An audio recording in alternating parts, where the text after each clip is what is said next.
গুলশানে মধ্যরাতে দুই নারী বিলাসবহুল গাড়িতে বিক্রি করছে চিপস দিয়ে তৈরি ভিন্ন এক খাবার, যা দেখে ভিড় করছে ক্রেতারা।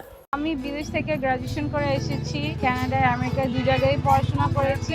এখানে এসে এনভায়রনমেন্ট সবকিছু এত ভালো লেগেছে, উৎসাহ পাচ্ছি। আমেরিকা থেকে পড়াশোনা শেষ করে এখন ঢাকার রাস্তায় বিক্রি করছে চিপস দিয়ে তৈরি ভিন্ন এক রেসিপি। Not expect যে এত ভালো হবে, but it's actually worth it and it's really শুরু করলাম, এটারই সামর্থ্য ছিল and we are enjoying.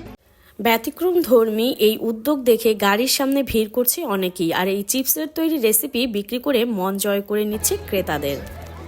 It's actually really good. First time try করলাম, ভালো।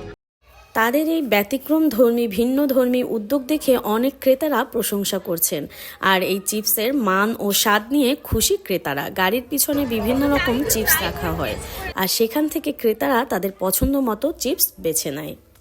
যে কোনো চিপস পিক করবেন, চিপসের পরে আপনি যে কোনো প্রোটিন পিক করবেন, তার সাথে আমরা এখানে যা ভেজিস আছে যেগুলি এগুলি মিক্স করে দিব আমাদের হোমমেড সস দিয়ে। Total combination is really very very very tasty.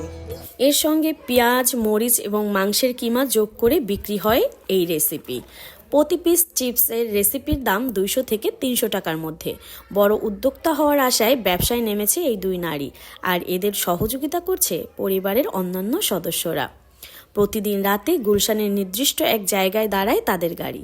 এরই মধ্যে ভোজন রসিকদের কাছে বেশ জনপ্রিয় হয়ে উঠেছে তাদের এই উদ্যোগ। আর আপনাদের কাছে এই ভিডিওটি কেমন লেগেছে অবশ্যই কমেন্টে জানাতে ভুলবেন না। আজকের মতো আল্লাহ হাফেজ।